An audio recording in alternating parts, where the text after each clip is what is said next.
రెండు కళ్ళు లాంటివి. ఈ రెండు ప్రాజెక్టులు గాని మనం పూర్తి చేసుకుంటే విభజనలో జరిగిన అన్యాయాన్ని గాని మనం ఏ విధంగా నష్టపోయామో ఆ నష్టాన్ని పూడ్చుకునే అవకాశం ఉంటుంది. పోలవరం ప్రాజెక్టు కూడా విభజన చట్టంలో నేషనల్ ప్రాజెక్టు చేసి కేంద్రం నిధులు ఇవ్వడానికి ముందుకు వచ్చినటువంటి ప్రాజెక్ట్ ఇది. నదుల అనుసంధానానికి గుండె పోలవరం. ఇటువంటి పోలవరానికి జగన్ ఒక శాపంగా మారాడు. ఏ విధంగా శాపంగా మారాడు? ఏ విధంగా ఒక క్షమించరాని నేరం, జాతికి జరిగిన విద్రోహం. దీన్ని ఎవరైనా సరే రాజకీయాలకు అతీతంగా, కులాలకు అతీతంగా, మతాలకు అతీతంగా, ప్రాంతాలకు అతీతంగా నిర్మోహమాటంగా ఖండించాల్సిన అవసరం ఉంది, నిలదీయవలసిన అవసరం ఉంది. రాష్ట్రాన్ని నాశనం చేసే హక్కు ఎవరికీ లేదు. చేతకాకపోతే ఇంట్లో ఉండొచ్చు కానీ ఒక మభ్య పెట్టి పదవి పొంది తద్వారా మోసం చేయడం చాలా దారుణం. ఆ విషయం నేను మీ ద్వారా ప్రజల దృష్టికి తీసుకొస్తున్నాను. నెక్స్ట్, ఆంధ్రప్రదేశ్ వ్యవసాయ రాష్ట్రం. దక్షిణ భారతదేశంలో నీళ్లుండే ఏకైక నది గోదావరి. మనం లోయర్ రైపేరియన్ కింది రాష్ట్రంలో ఉన్నాం. మన దగ్గర నుంచి నీళ్లన్నీ సముద్రానికి వెళ్తాయి. దగ్గర ఆవరేజ్న 3000 టీఎంసీ నీళ్లు తలసరి ప్రతి ఒక్క సంవత్సరం సముద్రంలోకి వెళ్లే పరిస్థితి ఉంది. ఈ నీళ్లన్నీ గాని ఉపయోగించుకుంటే రాష్ట్రాన్ని కరువు రహిత రాష్ట్రంగా, డ్రౌట్ ప్రూఫ్ స్టేట్ గా చేసేందుకు అవకాశం ఉంది.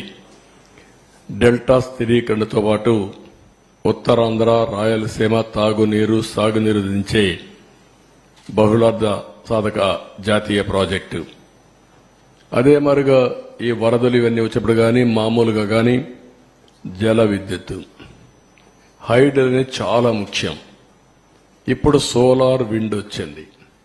సోలార్ డే టైం వస్తుంది, విండ్ నైట్ ఈవినింగ్ టైం వస్తుంది. మిగిలిన గ్యాప్ ఏదైతే మనకు కొన్నిసార్లు కరెంటు కొరత ఉంటుంది, పీక్ లోడ్ ఫ్యాక్టర్, అప్పుడు ఈ హైడల్ ఉంటే ఎప్పుడైనా ఆన్ చేసుకోవచ్చు, ఎప్పుడైనా ఆఫ్ చేసుకోవచ్చు. ఆ విధంగా కూడా హైబ్రిడ్ మోడల్ తేవడానికి ఐడల్ పవర్ చాలా ఉపయోగపడుతుంది. అలాంటి ప్రాజెక్ట్ ఇది. దీన్ని మనం చూస్తే 2014లో రాష్ట్ర విభజన జరిగింది కానీ చాలా నష్టపోయామని అందరికీ ఆవేదన ఉంది. కానీ ఆ నష్టం కంటే 1924లో జరిగిన జగన్ విధ్వంసం రాష్ట్రానికి శాపంగా మారింది. దానికంటే ఎక్కువ నష్టం జరిగింది. ఇది రాష్ట్రంలో ఉండే ప్రజానీకమంతా కూడా చర్చ చేయాల్సిన అవసరం ఉంది. నెక్స్ట్, ఈ ప్రాజెక్టు ప్రొఫైల్ ఒకసారి మనం చూస్తే 194 టీఎంసీ నీళ్లు నిలవబెట్టే పరిస్థితి ఉంది.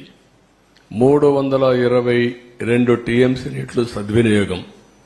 అంటే ఇప్పుడుండే కెనాల్స్ అన్ని ఉపయోగించుకుంటే, ఇంకా మనం గాని కరెక్ట్ గా గాని ఆ కెనాల్స్ అవన్నీ ఇచ్చేస్తే సముద్రంలోకి పోయే నీళ్లు డైవర్ట్ చేయగలిగితే ఒక 500 లేకపోతే ఒక 700 టీఎంసీ నీళ్లు గాని డైవర్ట్ చేసుకుంటే రాష్ట్రంలో అన్ని ప్రాంతాల్లో అక్కడుండే నీరు ఇది కలుపుకుంటే కరువు అనే మాట ఉండదు.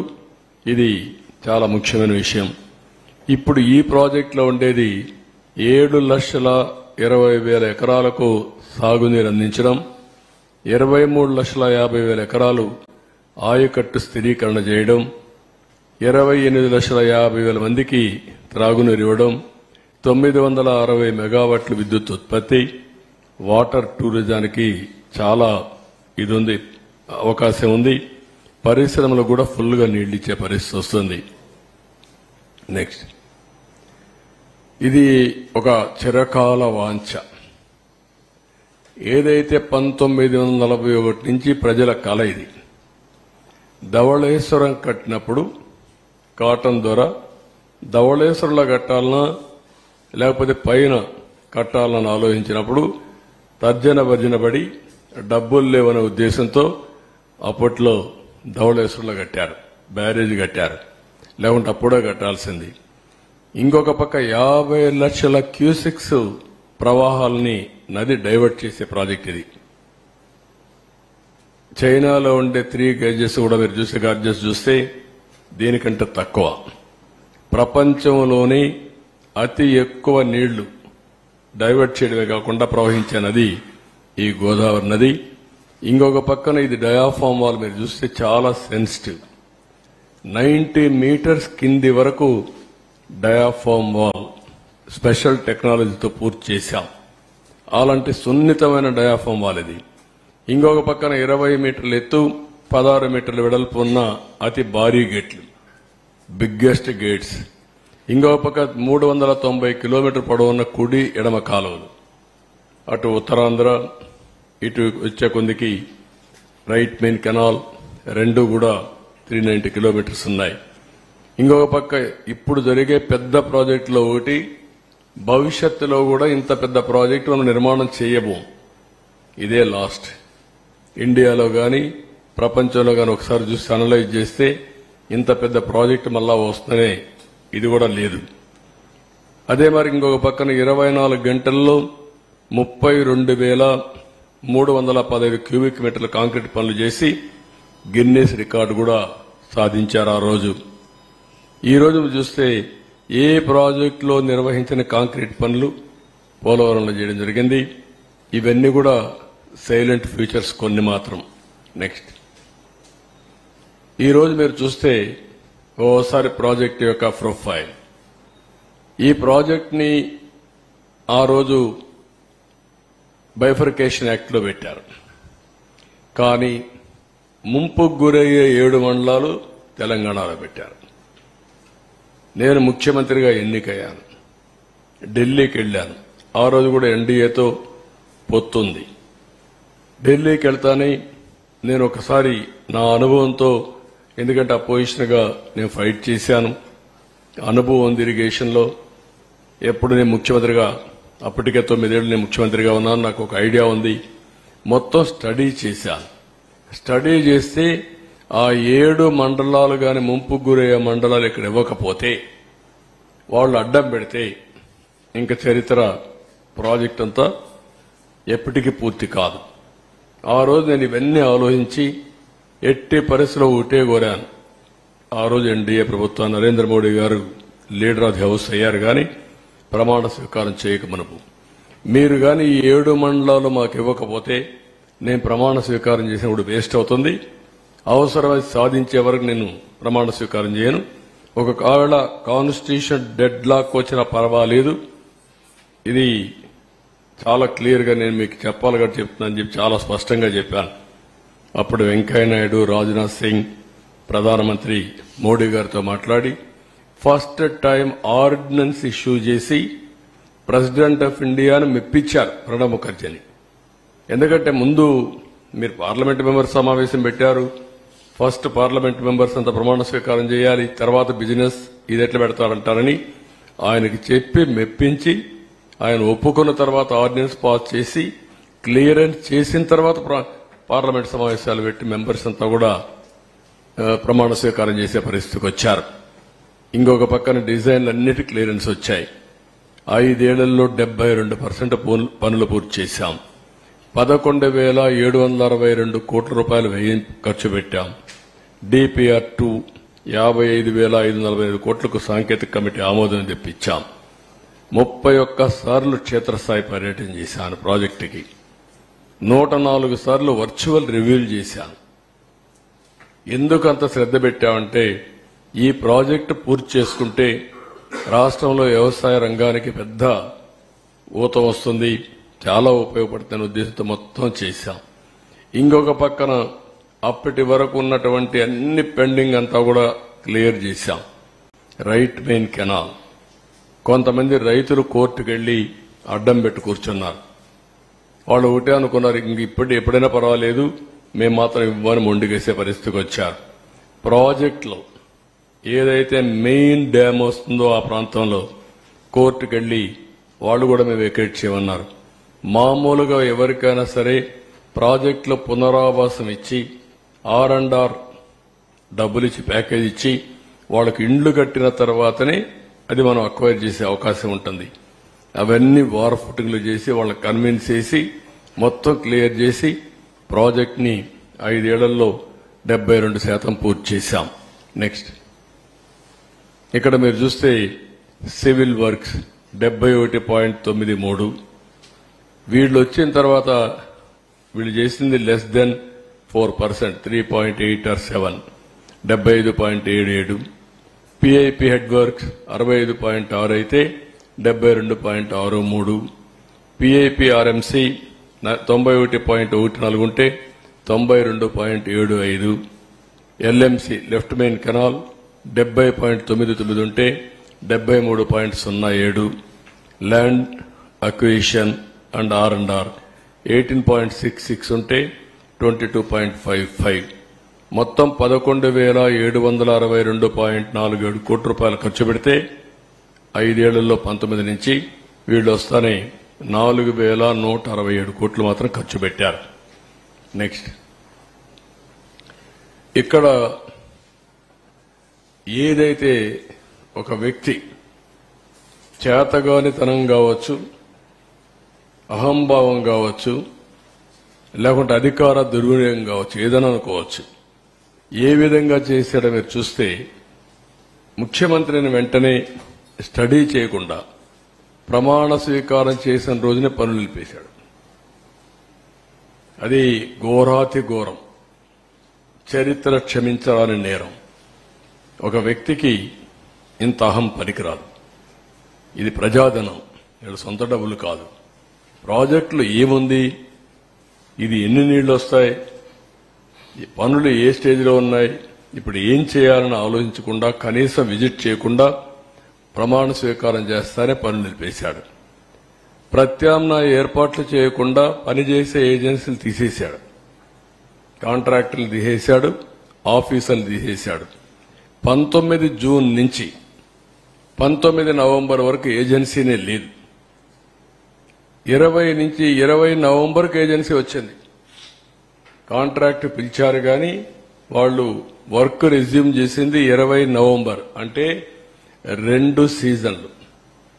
ఎప్పుడు కూడా జూలై నుంచి వర్షాలు వస్తాయి, నవంబర్ వరకు వర్షాలుంటాయి. గోదావరి ఫుల్ స్వింగ్ లో వస్తుంది. ఓసారి 50 లక్షలు అంటే మాక్సిమం వస్తే 50 లక్షలు, 20, 30, 40 లక్షలు వచ్చే సందర్భాలు కూడా ఉన్నాయి. దీంతో మీరు చూస్తే ఇక్కడికి వచ్చినప్పుడు మొత్తం సమర్థులైన అనుభవం ఉన్న అధికారులందరినీ బదిలీ చేసేశారు ఏకపక్షంగా. 20 ఆగస్టులో వచ్చిన వరదల్లో డయాఫామ్ వాళ్ళు దెబ్బతిందని హైదరాబాద్ ఐఐటి నిపుణులు రిపోర్ట్ ఇచ్చారు. కాఫర్ డ్యాం గ్యాపులు పూర్తిగా చేయకపోవడమే కారణం కూడా చాలా స్పష్టంగా చెప్పారు. డయాఫామ్ వాళ్ళు దెబ్బతిన్న 2 ఏళ్ల తర్వాత తెలుసుకున్నటువంటి ఒక బ్లైండ్ గా, అంటే వీళ్ళు ఎక్కడ పడుకున్నారో ఏం చేశారో తెలియని పరిస్థితి 2 ఇయర్స్ తర్వాత మెలుకునే పరిస్థితికి వచ్చింది. మనం అందరికి కూడా డార్క్ లో ఉన్నాం, ఎవరికీ తెలియదు ఆ ప్రాజెక్ట్ ఏమైందని కూడా. అలాంటి పరిస్థితులు తీసుకొచ్చే పరిస్థితికి వచ్చారు.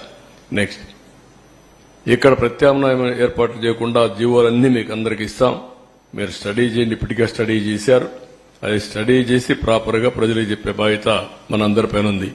నెక్స్ట్ ఇక్కడ మీరు చూస్తే ఆగస్టు 13న పీపీఏ మీటింగ్ జరిగింది, పోలవరం ప్రాజెక్ట్ అథారిటీ మీటింగ్. ప్రస్తుతం ఉన్న కాంట్రాక్టర్ పనితీరు సంతృప్తిగా ఉంది, మార్చాల్సిన అవసరం లేదు. 2009లో కాంట్రాక్టర్ మార్చడం వల్ల హెడ్ వర్క్స్ నిలిచిపోయాయి, ఇప్పుడు అదే పరిస్థితులు ఎత్తే ప్రమాదం ఉందని చెప్పారు. 2009లో మీరు ఒకసారి చరిత్ర గుర్తుపెట్టుకోవాల్సిన అవసరం ఉంది. అప్పుడు కూడా ఇదే మరియు స్వార్థంతో చేశారు. 2005, 2006 ఆ ప్రాంతంలో ఈ ప్రాజెక్టు ప్రారంభించారు. ప్రారంభిస్తే రాజశేఖర రెడ్డి ముఖ్యమంత్రిగా వర్క్స్ అవార్డు చేశాడు. అవార్డు చేసిన తర్వాత ఆయన కాంట్రాక్టర్లకు కావాలనే ఉద్దేశంతో ఆ కాంట్రాక్టర్ బలవంతంగా చేపించి ప్రీ క్లోజర్ చేసి వాళ్ళని పంపించేసి ఆయన బతుకున్నంత వరకు మళ్ళా టెండర్ పిలవలేకపోయాడు. ఆ డిలే 2014లో కిరణ్ కుమార్ రెడ్డి ముఖ్యమంత్రి అయిన తర్వాత ఒకసారి టెండర్ పిలిచారు. 2009లో ఎలక్షన్ ముందు ఎలక్షన్ అవుతానే పిలిచారు, కానీ అప్పుడు కూడా ఏం చేయలేకపోయారు. 14 వరకు వెళ్ళింది. 13, 14 ఆ ప్రాంతంలో కిరణ్ కుమార్ రెడ్డి ముఖ్యమంత్రిగా ఉన్నప్పుడు మళ్లీ ఈ టెండర్ పిలిచి ఏజెన్సీకి అప్పచెప్పే పరిస్థితికి వచ్చారు. అందుకే చాలా సున్నితమైన ప్రాజెక్ట్ అనే ఉద్దేశంతో ఇది కేంద్ర ప్రభుత్వానికి సంబంధించిన ప్రాజెక్టు అనే ఉద్దేశంతో ఆ టెండరు ఎవరైతే కాంట్రాక్టర్ ఇబ్బందులున్నా ఎక్కడికక్కడ కన్విన్స్ చేసి ఆ పనులు చేసుకుంటూ వచ్చాం తప్ప ఏకపక్షంగా ఎక్కడికి వెళ్ళలేదు. ఈయన చేసింది ఏకపక్షంగా పోయి మొత్తం ఇది దెబ్బతినే పరిస్థితి వచ్చింది. ఈ విషయాలు చాలా స్పష్టంగా వాళ్ళు చెప్పారు. నెక్స్ట్ ఇంకొక పక్కన కొత్త కాంట్రాక్టర్ మార్చడం వల్ల 10 నెలలు పైగా పనుల్లో జాప్యం జరుగుతుంది. ఒకే పనిని 2 ఏజెన్సీలు ఆ పని నాణ్యతలో ఇబ్బంది వస్తే ఎవరు బాధ్యత వహిస్తారు? అందువల్ల కాంట్రాక్టర్లు మార్చవద్దు. పాత కాంట్రాక్టర్ ఎప్పుడు కూడా ఏ పని చేసినా గ్యారంటీ ఇవ్వాలి. ఆ గ్యారంటీ ఇన్ని సంవత్సరాలను ఇస్తారు. ఆ గ్యారంటీ ఇచ్చిన తర్వాత పాత కాంట్రాక్టర్ని మారిస్తే కొత్త కాంట్రాక్టర్ వస్తే ఇద్దరిలో ఏదైనా ఇబ్బందులు వస్తే ఎవరు రెస్పాన్సిబుల్? అకౌంటబిలిటీ ఎవరిది? జవాబుదారీతనం ఎవరు? అది ఫిక్స్ చేయలేము కాబట్టి మీరు మార్చొద్దండి అని చాలా స్పష్టంగా చెప్పారు. అయినా కూడా వినకుండా మొండిగా ముందుకు పోయారు. నెక్స్ట్ ఇక్కడ కాంట్రాక్ట్ని మార్చడం, ముందు చూపు లేకపోవడం, సరైన సమయంలో పనులు చేయకపోవడం, చేసే పనుల్లో జాప్యం వంటి కారణాల వల్ల నిర్మాణంలో తీవ్రంగా జాప్యం జరుగుతుందని కావున ఏజెన్సీలు మార్చవద్దని మళ్లీ 16/8/19 చెప్పారు. ముందు లెటర్లు రాశారు, మళ్లీ వీళ్ళు ఇది కూడా చెప్పారు. ఇంకొక పక్కన మీరు చూస్తే గవర్నమెంట్ ఆఫ్ ఇండియా ఇది పీపీఏ చేసింది. ఇది secretary government of India chief ఇంజనీర్కి ఒక లెటర్ రాశాడు. ఇతను రాసింది హౌఎవర్ లెటర్ ఎలాబొరేట్గా ఉంది. అంతా మొత్తం చదవడం లేదు. Please recall discussion during the 10th emergency meeting of the PPA held on 13th August 19, mainly to discuss the issues of pre-closure of present contracts of the Polavaram project and retendering of the balance works. Last lo enni cheptu, however, in the meanwhile, it is my humble advice to abandon the idea of pre-closure and retendering of the works in the best interest of the project, or at the least keep it the same in abeyance till a considered view is taken by Government of India in the matter. ఇంత స్పష్టంగా అంబుల్, చాలా అతను ఎంత అంబుల్ advice ఇది చెప్పితే ఇది కూడా లెక్క పెట్టుకోకుండా ప్రాజెక్ట్ని కాంట్రాక్ట్ని క్లోజ్ చేసి మేము క్లోజ్ చేశాం, మాకు అన్నీ తెలుసు అనే అజంతో ఇష్టానుసారంగా చేసి టెండర్ మార్చిన తర్వాత, ఏజెన్సీ మార్చిన తర్వాత దాన్ని యాక్సెప్ట్ చేయమని గవర్నమెంట్ ఆఫ్ ఇండియాకు పీపీఏకి పంపించే సాహసం చేశారు. నెక్స్ట్ దీనివల్ల పర్యవసానం చాలా క్లియర్గా నీతి ఆయోగ్ ఒక నిపుణుల కమిటీ వేసింది, ఐఐటి హైదరాబాద్. దాంట్లో పేజ్ నెంబర్ 38 మీరు ఒకసారి చదువుకోవచ్చు క్లియర్గా. ఇక్కడ చూస్తే even though about 20 lakh cusics of flood in 2020 has caused havoc through deep scoring, length about 150 meters, level about -22 meters at 3 locations near to the ECRF dam, that is Coffer Dam Gap 1 and Gap 2. This cannot be considered under force majeure category. The reasons for this distinction can be attributed to inefficient planning due to untimely closure of gaps in the Coffer Dam.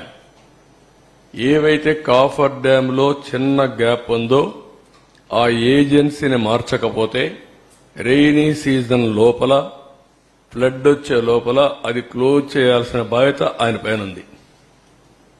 ఆ సమయంలో మార్చేశారు.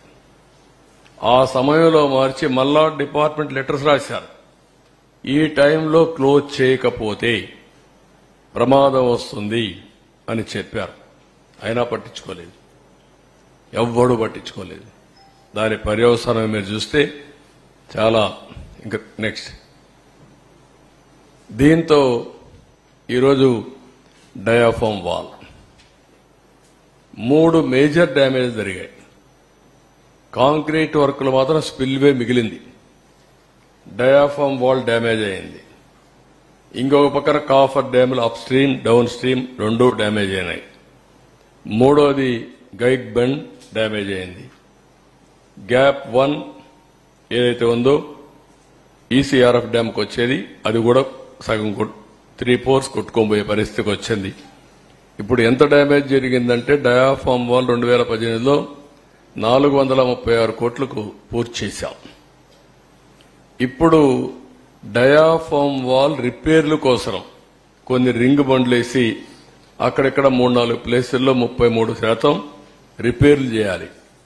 దాని ఖర్చు 447 కోట్లు. అది repair చేస్తాం. అప్పటికి permanent గా సొల్యూషన్ వచ్చిందంటే మేము చెప్పలేమంటున్నారు. అది కాకుండా పేర్లల్ గా ఇంకొక కొత్త డయాఫామ్ వాల్ కట్టాలంటే 990 కోట్లు. మళ్లీ 2 సీజన్లు కావాలి. అది కూడా సక్రమంగా చేస్తే 2 లేకపోతే 3-4 సీజన్లు అవుతుంది. అంటే 3-4 సీజన్లు డయాఫామ్ వాల్ కట్టాలి. దానిపైన కాఫర్ డ్యాములోనే ప్రాబ్లమ్స్ ఉన్నాయి. దానిపైన ఈసీఆర్ఎఫ్ కట్టాలి. ప్రాజెక్టు పూర్తి కావాలి. ఒక మూర్ఖత్వంతో చేసిన పనికి దానికి కూడా ఇంకొకటి కూడా సీపేజీ అరికట్టడానికి ఖర్చు ఎంత అవుతుందో సమయం ఎంత అవుతుందో అంచనా లేకపోతున్నారు. ఇక్కడ 2 ఉన్నాయి. ఒక పక్క ఇవన్నీ diaphragm wall, upper coffer dam, lower coffer dam. Next slide చూపి. ఇక్కడ మీరు చూడండి ప్రాజెక్టు ఎంత అతలాకుతలం అయిపోయిందో మీరు చూడండి. మొత్తం ప్రాజెక్టు భౌగోళిక పరిస్థితులే మారిపోయినాయి. ఎందుకు మారిపోయినాయంటే ఈ 15 నెలల సమయంలో ఇక్కడ కొద్దిగా గ్యాప్ ఉంటే దాన్ని పూర్తి చేయకపోయే కొందికి ఆగస్టులో వరద నీరు వచ్చింది. ఇక్కడి నుంచే నీళ్లు వెళ్లాలి. ఆ ఒత్తిడి పెరిగింది. కిందికి నీళ్లు వచ్చినప్పుడు సునామీ మారిగా సుడుగులు తిరగడం మొదలుపెట్టింది. దాంతో కింద నుండే ఇసుకంతా లాగేసి కొట్టుకుపోయే పరిస్థితికి వచ్చింది. అంటే చాలా డెప్త్. అంటే ఇక్కడ 2 ఉన్నాయి. ఒకటి డయాఫామ్ వాల్, పైన కాఫర్ డ్యామ్ కూడా ఏదైతే ఏం వేస్తారు, జెడ్ రౌటింగ్ చేస్తారు. ఆ జెడ్ రౌటింగ్ కూడా 10 మీటర్లు 20 మీటర్ల వరకు వెళ్లారు.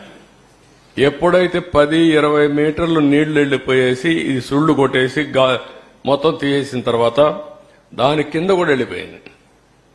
అంటే ఫౌండేషన్ కాఫర్ డ్యామ్ కూడా దెబ్బతినే పరిస్థితికి వచ్చింది. దాంతో ఇప్పుడు ఏదో చిన్న రిపేర్లు చేశారు. కానీ నీళ్లు ఆగడంలా.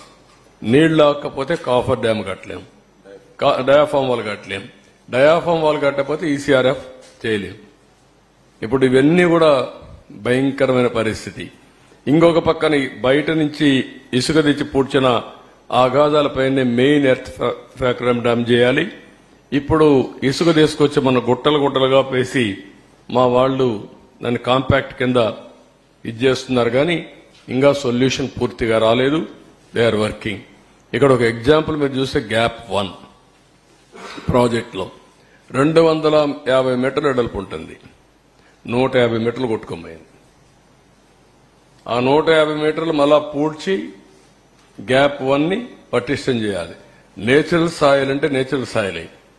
మళ్ళా మనం మట్టి తెచ్చేస్తే దాని కన్సాలిడేషన్ ఆల్ ప్రాబ్లమ్స్ ఉంటాయన్నమాట.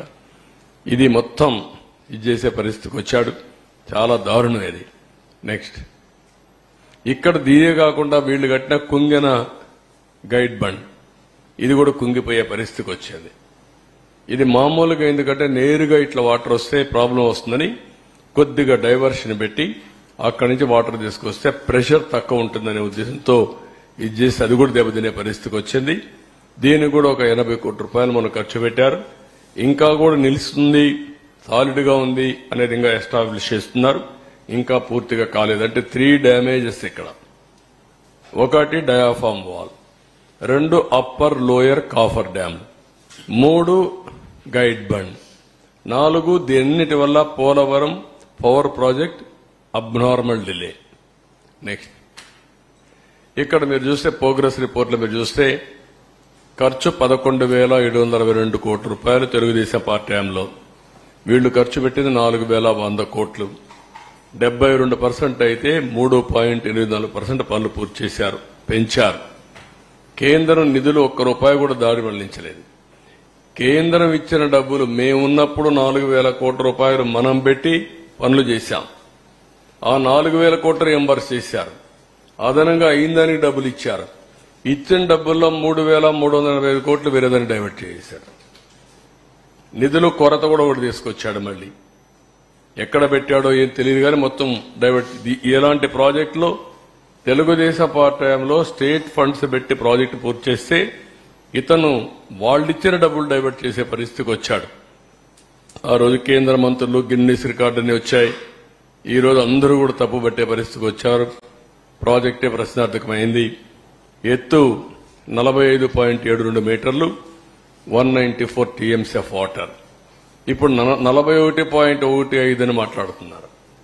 ఇది ఎక్కడుందో నాకైతే అర్థం కాలేదు. ఇది కొత్త వాదన.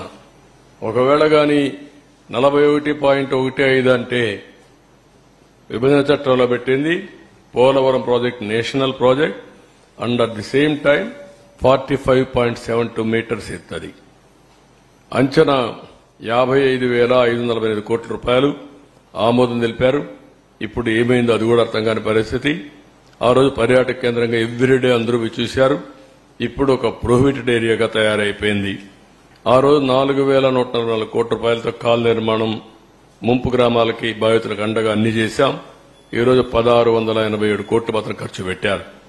ఇవన్నీ చూసి అక్కడ ఎవరైతే తెలంగాణ నుంచి ముంపుకు గురైన మండలాలన్నీ మేము తెలంగాణకు వెళ్లిపోతాం, మమ్మల్ని పంపించమనే పరిస్థితికి వచ్చారు. అంటే ఆందోళన కూడా చేసే పరిస్థితికి వచ్చారు. ఇలాంటి చాలా జరిగాయి.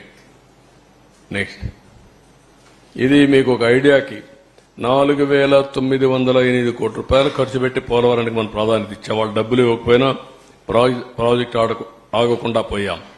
వీళ్ళు వస్తానే 3,385 కోట్లు వాళ్ళు ఇచ్చిన డబ్బులను డైవర్ట్ చేశారు. That is the difference. Next, ఇవన్నీ మీరు చూస్తే ఎన్నో హామీలు ఇచ్చాడు. ఎకరాకు 19 లక్షలు ఇస్తా అన్నాడు, ఒక్క రూపాయి ఇవ్వాల. ఎకరాకి అదనంగా 5 ల్యాండ్ అక్విజిషన్ అయిన వాళ్ళకు కూడా 5 లక్షలు ఇస్తా అన్నాడు, ఒక పైసా ఇవ్వాల. ఇంకో పక్క సకల వసతులతో పునరావాస కాలనీలు కడతా అన్నాడు. తెలుగుదేశం పార్టీ కట్టిన ఇళ్లు తప్ప ఒక్క ఇల్లు కొత్తగా నిర్మాణం చేసిన పరిస్థితి లేడు. అంటే ఎన్ని అబద్దాలు చెప్పాలనో ఓట్ల కోసం అన్ని అబద్దాలు చెప్పి వచ్చిన తర్వాత తప్పించుకోవడం అనేది ఇది ఒక ఉదాహరణ మాత్రం. నెక్స్ట్, ఈరోజు నేను ముందే చెప్పాను 4,114 కోట్ల రూపాయలు పునరావాసానికి ఖర్చు పెడితే one of the best model colonies నిర్మాణం చేశాం. ఎక్సలెంట్ ఇన్ఫ్రాస్ట్రక్చర్ పెట్టాం. అవన్నీ ఎక్కడికక్కడ వదిలేసే పరిస్థితికి వచ్చారు. నెక్స్ట్, వీళ్లు చేసిన ప్రకటనలు మీరు ఒకసారి చూస్తే మొదటి ప్రకటన 2021 జూన్ నాటికి పూర్తి, రెండో ప్రకటన 2021 డిసెంబర్ నాటికి పూర్తి, మూడో ప్రకటన 2022 జూన్ నాటికి పూర్తి, 4 డిసెంబర్ నాటికి పూర్తి 2022. ఐదోసారి ఎప్పటికవుతుందో మాకు తెలియదు, ముంచేశారు. ఇప్పుడు ఈ ప్రాజెక్టుకి ఏ పరిస్థితి వచ్చిందంటే కేంద్రం ఇంటర్నేషనల్ ఎక్స్పర్ట్స్ ఇన్వైట్ చేసింది. మొన్నే ఒక జియో ఇష్యూ చేశారు. అమెరికా నుంచి 2, కెనడా నుంచి 2 ఎక్స్పర్ట్స్ ని పెట్టి ఎవ్రీ మంత్ 10 డేస్ ఇక్కడ ఉండి ఏ అధ్యయనం చేసి రికమెండేషన్లు ఇమ్మని, ఎట్లా కాఫర్ డ్యామ్ని రెక్టిఫై చేయాలి, డయాఫామ్ వాల్ ఏ విధంగా ఇచ్చేయాలి, ప్రాజెక్ట్ యొక్క సేఫ్టీ ఏంటి, వాళ్ళందరితో రికమెండేషన్లు తీసుకుని ముందుకు పోవాలని ఉద్దేశంతో పిలిచారు. ఈ మంత్ గాని ఫస్ట్ వీక్ గాని వచ్చే అవకాశం ఉంది. వాళ్ళు వస్తానే వాళ్ళు కూడా అధ్యయనం చేసిన తర్వాత కొంత క్లారిటీ వస్తుంది. అంటే ఇక్కడుండే CWC central water works department commission, central water commission చేతులు తీసే పరిస్థితికి వచ్చారు. కాబట్టి ఇంటర్నేషనల్ ఎక్స్పర్ట్స్ కూడా పెట్టి వీళ్లు వాళ్ళు కూర్చొని, ఎందుకంటే బిగ్ ఇష్యూ సేఫ్టీ ఇష్యూ, అలాంటి సేఫ్టీ ఇష్యూస్ కాంప్రమైజ్ అయితే ఇబ్బంది వస్తున్న ఉద్దేశంతో వీళ్ళందరినీ పిలిచారు. వాళ్ళందరూ వచ్చిన తర్వాత ఒక అవగాహన వస్తుంది. తర్వాత ఏం చేయాలో మనం ఆలోచించడానికి ఒక ఇది వస్తుంది. ఇది ఈరోజు చూస్తే మీరు హైడల్ ప్రాజెక్ట్ మొత్తం 2020 నాటికే పూర్తయ్యేది. ఈ రోజుటి వరకు ఇది పూర్తి కాలేదు కాబట్టి మినిమం 3,000 కోట్ల రూపాయల నష్టం వచ్చింది ఆపర్చునిటీ కాస్ట్. అది వచ్చుంటే ఒక 3,000 కోట్ల రూపాయలు ప్రభుత్వానికి ఆదా వచ్చేది. 960 మెగావాట్లు పవర్ జనరేట్ అయ్యేది. నెక్స్ట్ ఊరికే మా వాళ్ళు లెక్కేశారు కానీ ఇది కరెక్ట్ కాదు. దానికి కూడా ఈ రోజు మొత్తం 4,900 కోట్ల రూపాయలు అదనంగా అవుతుందని. 4,900 కోట్లు దాంతో మళ్ళా ఒకసారి చూస్తే project exclamation 38%. Every year delay అయితే ఆ ప్రాజెక్ట్ మళ్ళా పెరుగుతా వస్తుంది, కాస్ట్ పెరుగుతా వస్తుంది. ఇప్పటికి 38% పెరిగిందని కాస్ట్. ఇంకొక పక్కన ఐడిల్ ప్రాజెక్ట్ వల్ల 3,000 కోట్లు, వ్యవసాయానికి నీరు అందకుండా పోయిందాని వల్ల ఒక 45,000 కోట్లు. ఇవన్నీ కూడా ఆపర్చునిటీ కాస్ట్ లో జీఎస్డీపీ, రైతుల ఆదాయం మొత్తం తగ్గిపోయే పరిస్థితి వస్తుంది. ఒక ప్రాజెక్ట్ వస్తే ఏ విధంగా లాభాలు వస్తాయి, ఏ విధంగా జీఎస్డీపీ పెరుగుతుంది, ఏ విధంగా పర్సనల్ ఇన్కమ్ పెరుగుతుంది అని ఒక ఉదాహరణ. ఆ రోజు కావాలని చెప్పి మాట్లాడింది అవినీతి జరిగిందని. అవినీతి జరిగిందని ఎంక్వైరీల మీద ఎంక్వైరీలు వేశారు. ఎక్కడా వీళ్ళ మనుషులను బంధువుని పెట్టుకున్నాడు, కానీ ఎక్కడా ప్రూవ్ చేయలేకపోయాడు. కడాన కేంద్ర ప్రభుత్వం కూడా పార్లమెంట్ లో చెప్తూ ఎలాంటి అవినీతి జరగలేదని చాలా స్పష్టంగా సమాధానం చెప్పి ఢిల్లీ హైకోర్టు కూడా అఫిడవిట్ వేసినప్పుడు చాలా స్పష్టత ఇచ్చారు. దీంట్లో ఏమాత్రం అవినీతి జరగలేదు, చాలా స్పష్టంగా క్లియర్ గా ఉందని చెప్పి చాలా క్లియర్ సర్టిఫికెట్ ఇచ్చే పరిస్థితికి వచ్చారు. అంటే ఒక వ్యక్తి పిచ్చి కుక్క అని అరిసి మంచి కుక్కను చంపేసినట్టు ఒక మంచి ప్రాజెక్ట్ ని అవినీతి జరిగిందని నెపం పెట్టి ప్రాజెక్ట్ ని మొత్తం కూల్చేసే పరిస్థితికి వచ్చాడు. ఒక దుర్మార్గమైన చర్య ఇది. ఇది చూస్తే చాలా ఆవేదన, బాధ, ఓసారి ఇరిటేషన్, కోపం కూడా వస్తుంది. 5 ఏళ్లు కష్టపడ్డాం, కష్టం మొత్తం బూడిదలో పోసిన పన్నీరైంది. కనీసం అప్పుడు ఒక స్పష్టత ఉంది. ప్రాజెక్టుకి ఇవి చేయాలి, ఈ కోర్టులో ఇది వికెట్ చేయించాలి, ఈ ఇంజనీర్లు రికమెండేషన్ ఇచ్చారు, ఈ రికమెండేషన్ ప్రకారం ఫౌండేషన్ వేయాలి, ఓకే ఈ కాంట్రాక్ట్ సరిగా లేడు, ఆ కాంట్రాక్ట్ డబ్బులు ఇవ్వాలి. డయాఫామ్ వాల్ కట్టినప్పుడు కాంట్రాక్టర్కి డబ్బులు ఇవ్వలేదని డయాఫామ్ వాల్ అతనికి నాకు ఫిర్యాదులు వస్తే కేబినెట్ లో కూడా చర్చించి ఆయనకు ఆ వర్క్ ఎంత ఇవ్వాలనో ఈ కాంట్రాక్టర్కి ఇవ్వకుండా నేరుగా అతనికే ఇచ్చి 2 సీజన్లో పూర్తి చేయించాం. అలాంటి నిర్ణయాలు చాలా చేశాం. ఈరోజు అవన్నీ తలుచుకుంటే బాధేస్తుంది, గుండె తరక్కపోతుంది. రాష్ట్రానికి జరిగిన అన్యాయం, దుర్మార్గమైన చర్య, నీతిమాలిన చర్య. దాంతో ఇప్పుడు ఏం చేయాలి? ఒకసారి అయితే గడ్కరీ, ఇప్పుడు కూడా నాకు జ్ఞాపకం, దీపావళి అనుకుంటాను, పండగ రోజు ఆయన ఇంటికి పోయాను. నేను అమెరికాకు పోతూ ఆయన ఇంటికి వెళ్లి రిక్వెస్ట్ చేసి తర్వాత అమెరికాకి వెళ్ళాను. ఒకసారి గడ్కరీ, అదే మాదిరిగా అరుణ్ జైట్లీ ఫైనాన్స్ మినిస్టర్ ఇద్దరు ఉండి ఒక తెల్లవారితో నాకు సాయంత్రం మీ ప్రాజెక్టులో అన్నీ ఓకే గాని ల్యాండ్ ఎక్విజిషన్కి సంబంధం లేదు, మాకేం సంబంధం లేదన్నారు. నాకు అప్పుడు ఆశ్చర్యం వేసింది. ఎట్లా అంటారా మీరు? Land acquisition part of project, ఇది ప్రాజెక్టులో ల్యాండ్ ఎక్విజిషన్ లేదంటారు, మీరు పునరావాసం లేదంటారు, పునరావాసం ల్యాండ్ ఎక్విజిషన్ లేకుండా ప్రాజెక్ట్ అయిపోతుందా అని రాత్రంతా స్టడీ చేసి ఆఫీసర్లందరినీ రాత్రంతా మేలు పెట్టి తెల్లవారికి ఒక నోట్ తయారు చేసి మళ్ళా నేను గడ్కరీ దగ్గరికి వెళ్లి అదే మరి అరుణ్ జైట్లీకి వెళ్లి, నువ్వు సుప్రీంకోర్టు లాయర్వి, నువ్వు అర్థం చేసుకో, నువ్వే చెప్పు, ఒక ప్రాజెక్ట్ నేను యాక్ట్ చెప్తున్నా, నేను ఆర్గ్యూ చేసిన తర్వాత ఆయన కూడా ఇంకేం మాట్లాడకుండా నువ్వు చెప్పింది రైట్ అనే పరిస్థితికి వచ్చాడు. అంటే ఎంత కష్టపడ్డాం, ఎంత శ్రమపడ్డాం, ఏ విధంగా ఒక్కొక్కరిని కన్విన్స్ చేశాం, ఎన్ని అవరోధాలని స్టెప్ బై స్టెప్ దాటుకుంటూ వచ్చాం, ఏ విధంగా పూర్తి చేసినాం అనుకున్నప్పుడు ఇప్పుడు జరిగింది చూసి చాలా బాధేస్తుంది. రాష్ట్ర ప్రజలందరూ అర్థం చేసుకోవాల్సిన అవసరం ఉంది. ఈ ప్రాజెక్టుని పూర్తిగా సర్వనాశనం చేయడానికి వైఎస్ఆర్ కాంగ్రెస్ పార్టీ అహంభావంతో జగన్ చేసినటువంటి దుస్సాహసం, నేను ఆ వర్డ్ వాడుతున్నా, దుస్సాహసం.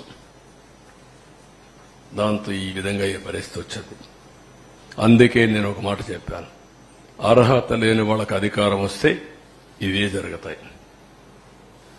ముఖ్యమంత్రిగా కాదు, రాజకీయాలకే అర్హత లేని వ్యక్తులు.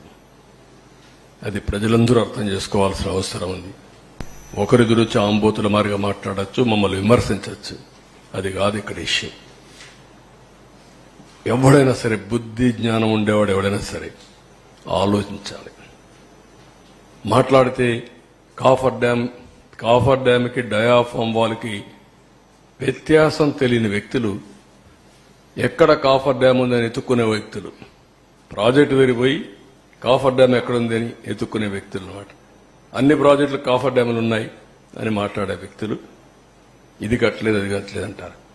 సిడబ్ల్యూసి, గవర్నమెంట్ ఆఫ్ ఆంధ్రప్రదేశ్ అందరూ కూర్చొని ఈ ప్రాజెక్టుని పూర్తి చేయాలంటే, తొందరగా పూర్తి కావాలంటే ఈ పనులన్నీ కావాలి అని ఒక పద్ధతి ప్రకారం అట్ వన్ స్టేజ్ చాలా చర్చలు జరిగాయి.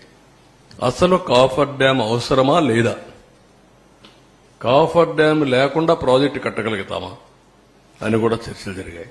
కాదు, సేఫ్టీ ఉంది, ప్రాబ్లమ్స్ ఉన్నాయి, కాఫర్ డ్యామ్ కూడా పర్మనెంట్ కాదు. కాఫర్ డ్యామ్ 2 ఏళ్ళలో 3 ఏళ్ళలో ఉంటుంది. వాటర్ డైవర్షన్కే కాఫర్ డ్యామ్. ఆ డైవర్షన్ 2 ఏళ్ళలో అది కూడా వీక్ అవుతుంది. తర్వాత అది కూడా దాని లైఫ్ కూడా 4-5 ఎన్నేళ్ళు అండి, ఇది 3 years 4 years 3 to 4 years అంతే. కాఫర్ డ్యామ్ లో 3 to 4 years. అంత లోపల డయాఫామ్ వాళ్ళు వేసుకుని దానిపైన ఈసీఆర్ఎఫ్ కట్టి మొత్తం పూర్తి చేస్తే స్టెబిలైజ్ అయిపోతుంది ప్రాజెక్ట్.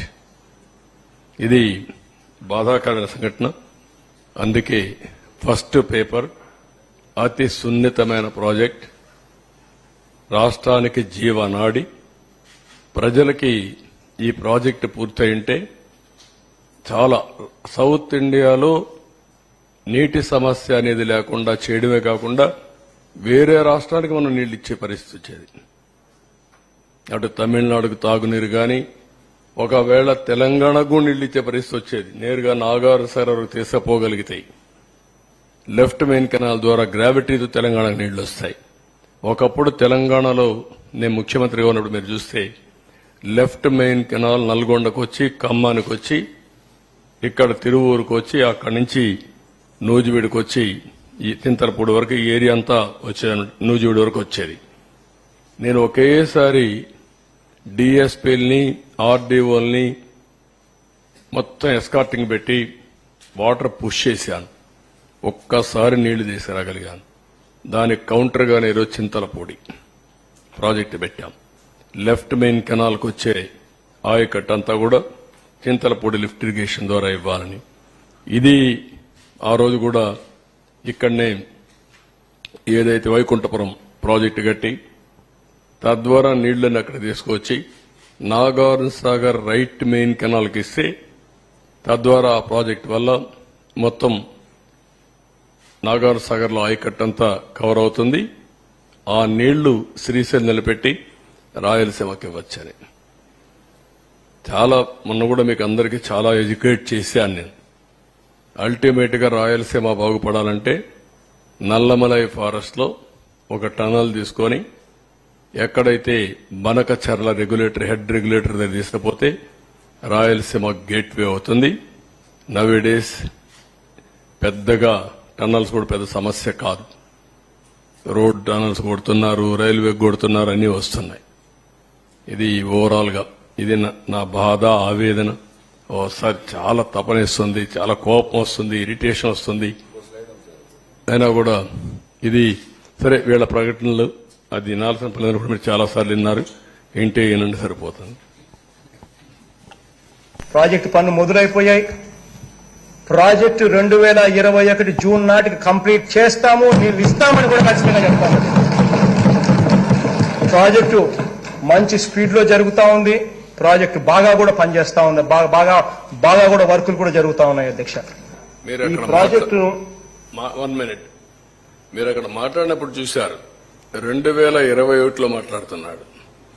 2021 అసెంబ్లీలో ప్రాజెక్టు స్పీడ్ గా జరుగుతుందంటాడు, అప్పుడు మునిగిపోయింది.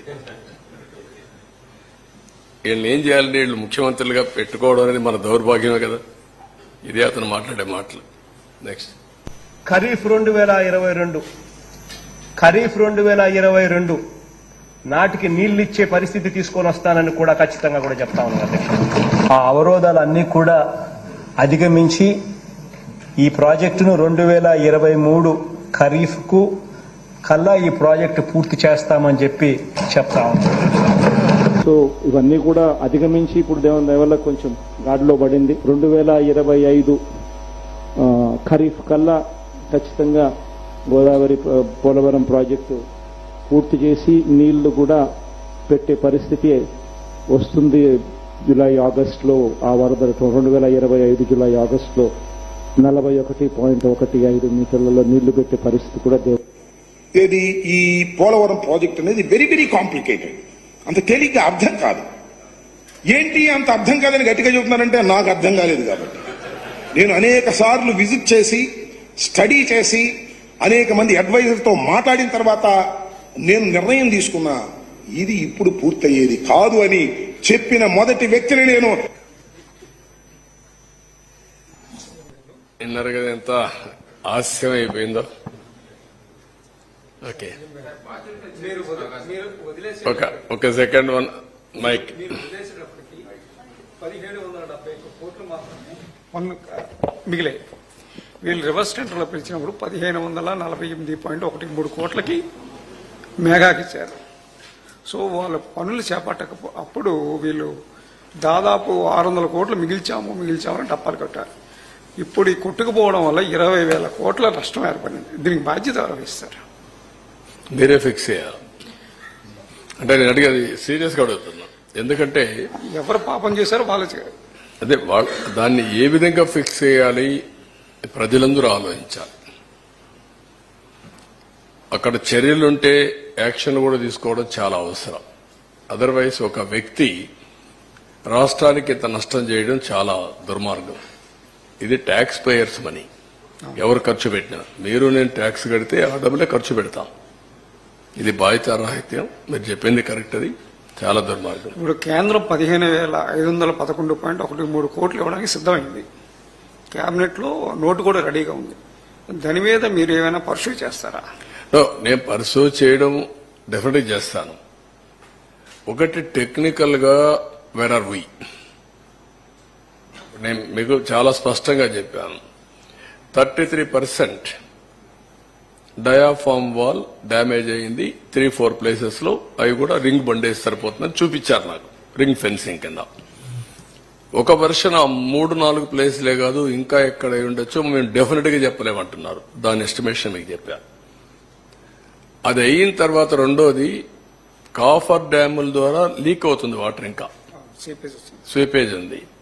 అది యాక్సెప్టబుల్ లెవెల్ కంటే స్వీపేజ్ ఎక్కువ ఉంటే అది రెక్టిఫై చేయకుండా ప్రాజెక్ట్ ముందుకు పోలేదు. సేఫ్టీ గానీ ఫ్యూచరిస్టిక్ ఇవన్నీ అది ఇంకా తేలలేదు.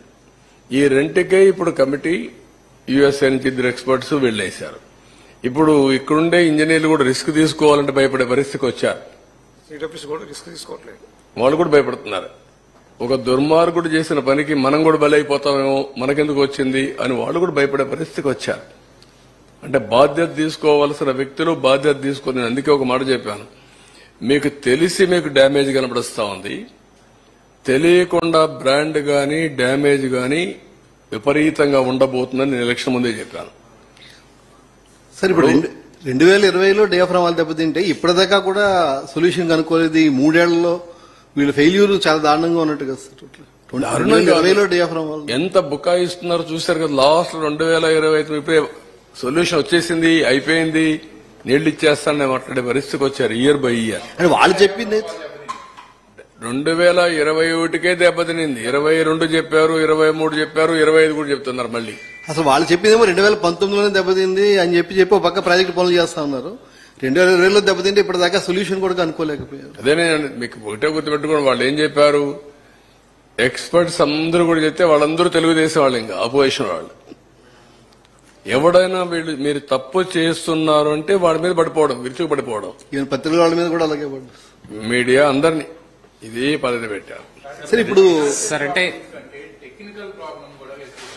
బోత్ రెండు ఉన్నాయి, ముందు టెక్నికల్ తర్వాత ఫైనాన్షియల్. సార్ మీరు సార్, ఇప్పుడు 50 చెప్పినట్టు వాళ్ళు కట్టడానికి 3 సీజన్లు 4 సీజన్లు పడితే ఇక మరి ఈసీఆర్ఎఫ్ డ్యామ్ ఎప్పుడు కట్టగలుగుతారు? అదే 2 that is the biggest challenge. ఇప్పుడు నేను ఏమంటానంటే, ఎప్పుడైతే డయాఫామ్ వాల్ పేర్లలా రింగ్ ఫెన్సింగ్ గా, ఓకే కాఫర్ డ్యామ్ లో స్వీపేజ్ ఏంటి, ఈ రెండు చేయాలంటే వాళ్ళకు 1 year టెన్యూర్ ఇచ్చారు. ఎవరికి యుఎస్ఏ నుంచి వచ్చిన 2 experts, కెనడా నుంచి వచ్చిన 2 experts కి 1 year ఎవ్రీ మంత్ 10 days ఉండి అధ్యయనం చేసి రికమెండేషన్లు ఇవ్వని. వాళ్ళు ఎన్ని రోజుల్లో సొల్యూషన్ కనుక్కుంటారో మనకు తెలియదు. అది అయిన తర్వాత మళ్ళా మీరు చెప్పేది, ఇక్కడ మీరు గుర్తుపెట్టుకోవాల్సింది డిసెంబర్ నుంచి మే వరకే పనులు, జూన్ నుంచి డిసెంబర్ వరకు, నవంబర్ వరకు నో వర్క్స్. ఫ్లడ్ ఉంటుంది, ఫ్లడ్ ఉన్నప్పుడు పనులు లేవు. కాఫర్ డామ్స్ పనిచేస్తుంటే మనకి స్పేస్ దొరికింది కదా సార్, కాఫర్ డామ్స్ కూడా పాడయ్యాయి. ఇప్పుడు కాఫర్ డ్యామ్లు పోయినాయి, డయాఫామ్ వాల్ పోయింది. సార్ ఇప్పుడు 55,000 కోట్లు మన అంచనా సార్ డిపిఆర్ 2 మీరు 2019 కి. ఇప్పుడు ద్రవ్యోళం ప్రకారం ఇన్ఫ్లేషన్ ప్రకారం 38% పెరుగుతున్నారు.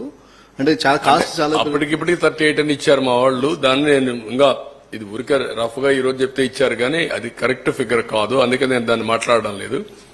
ఊరికి ఎంత నష్టం జరిగింది అంతవరకే నేను చెప్పగలుగుతున్నాను. సార్ ఇది రెక్టిఫై చేయడానికి ఎంత టైం తీసుకుంటుంది, ఈ ప్రాజెక్ట్ పూర్తి కావడానికి ఎంత టైం తీసుకుంటుంది సార్? అంటే నేను ఒకటే చెప్పాను మీకు, 2 seasons minimum diaphragm wall minimum. అది రెక్టిఫికేషన్ కావచ్చు, రింగ్ ఫెన్సింగ్ కావచ్చు, రెండు. అది అయిన తర్వాత కాఫర్ డ్యామ్ టెక్నికల్ డీటెయిల్స్ అన్ని ఫైనలైజ్ కావాలి. నౌ ఎన్హాన్స్డ్ ఏవైతే ఫైనాన్స్ వస్తుందో ఆ డబ్బులు ఇప్పుడు ఇవ్వాలి. ఒక వ్యక్తి చేసిన పాపానికి కేంద్ర ప్రభుత్వం కూడా ఇప్పుడు నష్టపరిహారం కట్టివ్వాలి వాళ్ళు కూడా.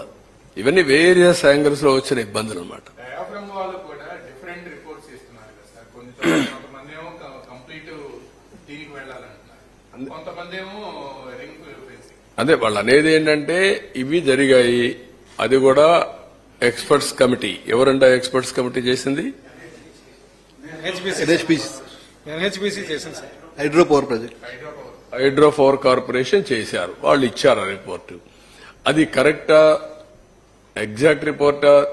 అందుకే కొంతమంది డౌట్ ఏంటంటే, ఓకే బెటర్ టు గో మొత్తం పోతే 990 కోట్లు, చేసింది పని 446 కోట్లు, రింగ్ ఫెన్సింగ్ 447 కోట్లు, ఇంకా ఒక కోటి ఎక్కువ అవుతుంది. ఇప్పుడు ప్రాజెక్టులో తప్పు అన్ని చోట్ల ప్రాజెక్టులు ఫెయిల్యూర్ ఉన్నాయి, ఇరిగేషన్ అంతా పడుకుంది సార్. ఎవరైతే తప్పులు చేస్తారో అధికారులే ఇంకా కొనసాగుతున్నారన్న చర్చ బయట డిపార్ట్మెంట్ లోనే ఉంది. మరుస ఏముంది తేవాలి? వాళ్ళు చెడగొట్టారు, వీళ్లే కదా ఎప్పటి నుంచో ఉండేది. యథా రాజా తదా ప్రజ. అంటే దీంట్లో ప్రధాన దోషి అవుతాడు సార్. ప్రధాన దోషి ఇంటికి పంపించారు, ప్రధాన దోషిని పంపించేశారు. ఆయన పోతే పోయాడు. దోషం ఏం చేస్తారు అంటే వాళ్ళు అందుకనే కొంతమందిని మార్చాం. ఇంకెంతమందిని మార్చాలి, ఎవరెవరిని మార్చాలి, మారిస్తే ఎవరెవరు ఉన్నారు?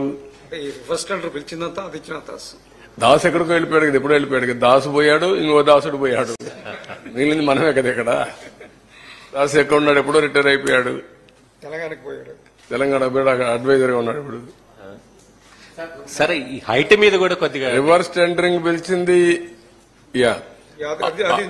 ఆ సమయంలో పిలిచింది అతను. అప్పటి వరకు ఉన్నది ఇతను, ఇప్పుడు మొన్న ఉన్న అతను.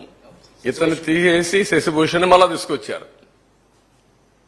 సార్ ప్రాజెక్ట్ హైట్ కి సంబంధించి కూడా ఒక డిస్ప్యూట్ ఉంది కదా సార్, దాది అదే రాజీ లేదు. అది 45.67 రావాల్సిందే, 45.72 రావాలి. 41.57 పెడుతున్నారు వీళ్ళు, అది యాక్సెప్టబుల్ కాదు. కంటూర్ ప్రస్తుతానికి తగ్గదు. వాళ్ళ ఉద్దేశం ఏంటంటే ముందు కట్టేసి తర్వాత బెంజాని. ఆల్రెడీ కట్టేశారు కదా, మీ టైంలోనే కట్టేశారు. అది ప్రాజెక్ట్ స్పిల్వే అయిపోయినాయి. ఇప్పుడు ఓన్లీ ఈసీఆర్ఎఫ్ కట్టాలి, అంతవరకే. అది అయిపోతే నీళ్లు పెడతాం, నీళ్లు పెడితే ఆటోమేటిక్ ఇవ్వాలి. ఇప్పుడు ఈ ప్రాజెక్ట్ కాస్ట్ తోటి పాటు R&R కూడా పెరిగిపోతుంది కదా సార్ ఇన్ఫ్లేషన్ తోటి. పెరిగితే కదా, అది ఎంత పెరుగుతుంది ఎస్టిమేషన్ వేస్తారు? ఇదే 30% 20% ఇన్ఫ్లేషనే కదా, అన్నిటికీ ఉంటాయి కదా. మనం అనుకున్న ప్రకారం వస్తాయి, పీడిఎఫ్ అవన్నీ వస్తాయి, R&R package plus land acquisition. Last 5 years గా నిర్వాసితులు బాగా ఇబ్బంది పడుతుంది సార్. ఎగువ పడడం వల్ల వరద ఉండిపోతుంది, వాళ్ళు చాలా ఇబ్బంది పడుతున్నారు. రాబోయేదేమో ఫ్లడ్ సీజన్, ముందు దాని మీద కూడా దృష్టి పెట్టాల్సిన అవసరం